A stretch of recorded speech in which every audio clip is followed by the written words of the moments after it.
എല്ലാവർക്കും സുജീസ് വേൾഡിൻ്റെ മറ്റൊരു എപ്പിസോഡിലേക്ക് സ്വാഗതം. ഇന്ന് നമുക്ക് ചേമ്പിൻ്റെ തണ്ട്, താളെന്നാണ് അതിന് പറയുക. അത് എങ്ങനെയാണ് കറി വയ്ക്കുന്നതെന്ന് നോക്കാം. ചെറിയൊരു ചുവടാണ് എങ്കിലും അതിൽ നിന്ന് 3 തണ്ട് ഞാൻ മുറിച്ചെടുത്തിട്ടുണ്ട്. വളരെ എളുപ്പം നമുക്ക് വീട്ടുവളപ്പിൽ കൃഷി ചെയ്യാവുന്ന ഒന്നാണ് ചേമ്പ്.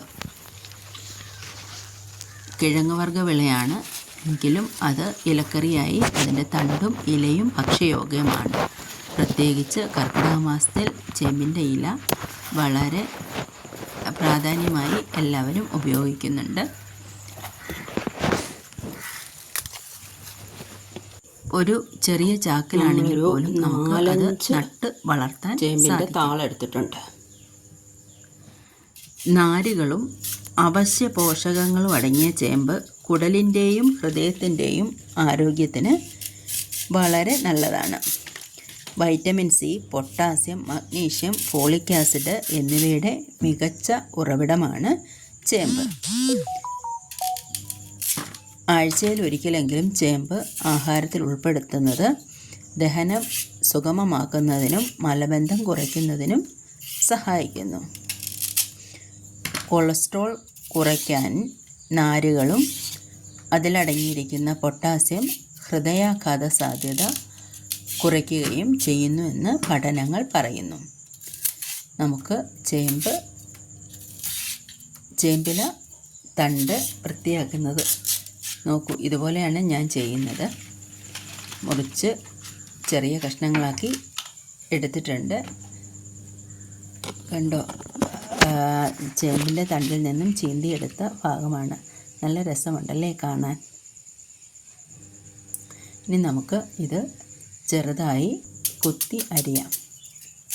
ഇതേപോലെ ഓരോ തണ്ടും എടുത്ത് ഇങ്ങനെ കൊത്തി അരിയും. അരിഞ്ഞു വരുമ്പോൾ കൂടുതലുണ്ടാവും എങ്കിലും അത് വെന്ത് വരുമ്പോൾ ഇത്രയൊന്നും ഉണ്ടാവില്ല കേട്ടോ.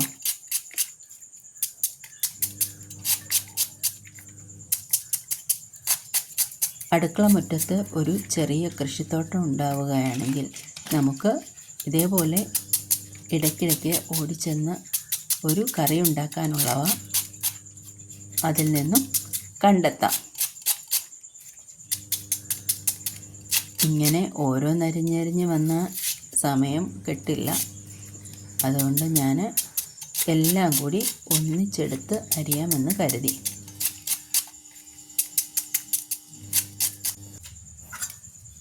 കൂട്ടിപ്പിടിച്ചരിയുമ്പോൾ കുറച്ചുകൂടി എളുപ്പം കിട്ടും.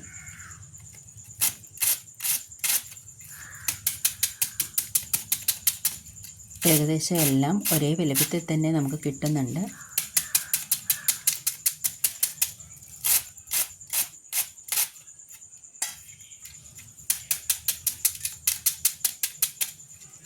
അതിൻ്റെ പച്ച മാറി മറ്റൊരു കളറാണ് വന്നിരിക്കുന്നത്. അതിൻ്റെ തണ്ടിൽ ബാലൻസ് ഉണ്ടായിരുന്ന സാധനങ്ങളൊക്കെ ഞാൻ ഇടയ്ക്കിടയ്ക്ക് മാറ്റുന്നുണ്ട്. അരിഞ്ഞു വന്നപ്പോൾ ഇതുപോലെ ഇരിക്കുന്നു. ഇനി ഇത് നമുക്ക് മറ്റൊരു പാത്രത്തിലേക്ക് മാറ്റാം.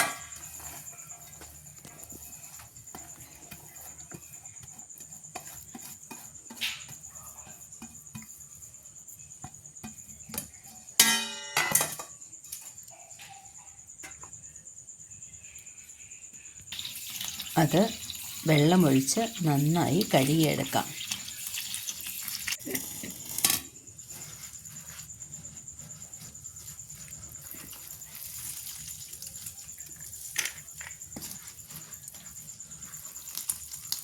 കഴുകിയെടുത്ത് നമുക്ക് ഒന്ന് ഞെക്കിപ്പിഴിഞ്ഞ് അതിൻ്റെ വെള്ളം ഒന്ന് കളഞ്ഞേക്കണം. വളരെ എളുപ്പം നമുക്ക് തയ്യാറാക്കാവുന്ന ഒരു കറിയാണ് താള് തോരൻ. ഞാനിങ്ങനെ കാണിക്കുമ്പോൾ കുറച്ച് സമയം എടുക്കുന്നേ ഉള്ളൂ. പെട്ടെന്ന് ചെയ്യാൻ പറ്റും. ഇതിപ്പോൾ കുറച്ച് കൂടുതലുണ്ടായിരുന്നു, അതുകൊണ്ടാണ് ഇങ്ങനെ. ദാ കഴുകി വന്നപ്പോൾ അതിൻ്റെ വെള്ളം കണ്ടോ, ഇത്രയും അഴുക്കേ അതിനകത്ത് ഉള്ളൂ. അതിൻ്റെ ആ പച്ച നമുക്ക് ഇനി തേങ്ങ വേണമല്ലോ തോരൻ വയ്ക്കാൻ. അതിനൊരു തേങ്ങ പൊട്ടിച്ചു. അധികം വെള്ളമില്ലാത്ത തേങ്ങയായിരുന്നു കേട്ടോ. ഇനി നമുക്കതൊന്ന് ചിരണ്ടിയെടുക്കാം. ചിരണ്ടി എടുത്തുകൊണ്ട് വന്നു കഴിഞ്ഞപ്പോൾ കുറച്ച് തേങ്ങ മതി. കാരണം എന്ന് വെച്ചാൽ ഇത് അധികം വെന്ത് കഴിയുമ്പോൾ വളരെ കുറച്ചേ കാണുള്ളൂ. അതിലേക്ക് 3 പച്ചമുളക്, 1/4 ടീസ്പൂൺ മഞ്ഞൾപ്പൊടി, ഒരു നുള്ള് ജീരകം, ഇത്രയാണ് ഞാൻ എടുത്തത്. അത് മിക്സിയിലൊന്ന് ചതച്ചെടുക്കാം. ജസ്റ്റ് ഒന്ന് കറക്കിയെടുത്താൽ മാത്രം മതി. ഒരുപാടൊന്നും അരഞ്ഞു പോവരുത്.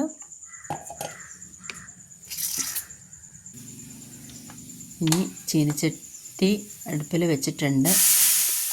ഇന്ന് ഈ ചീനച്ചട്ടി അല്ല കേട്ടോ, ഇന്ന് ഉരുളിയാണ്. എണ്ണ ഒഴിച്ചു. ഒരു ടേബിൾ സ്പൂൺ എണ്ണ, ഒരു 1/4 ടീസ്പൂൺ കടുക്, ഇത്രയും മതിയാവും. കടുകിട്ട് പൊട്ടി അതിലേക്ക് 2 തണ്ട് കരിവേപ്പില ഇട്ട് ഒതുക്കി വെച്ച തേങ്ങ ചതച്ചതും കൂടി ഇട്ട് കഴിഞ്ഞാൽ ഉപ്പും ചേർത്ത് ഒന്ന് ഇളക്കി പൊത്തി വയ്ക്കണം.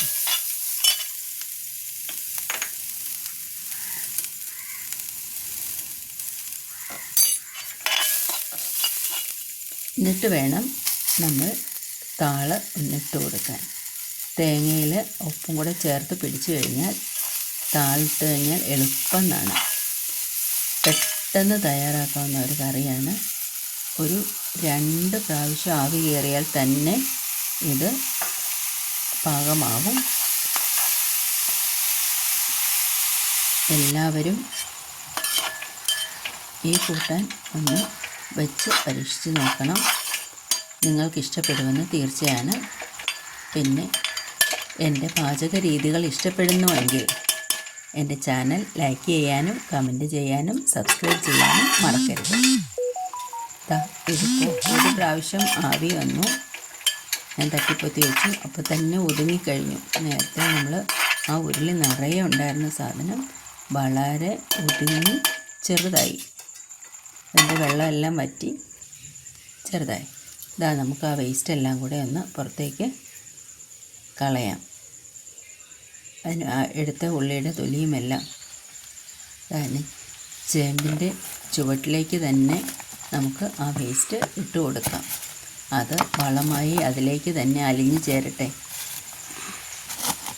പച്ചക്കറിയുടെ മിച്ചം വരുന്ന ഭാഗങ്ങൾ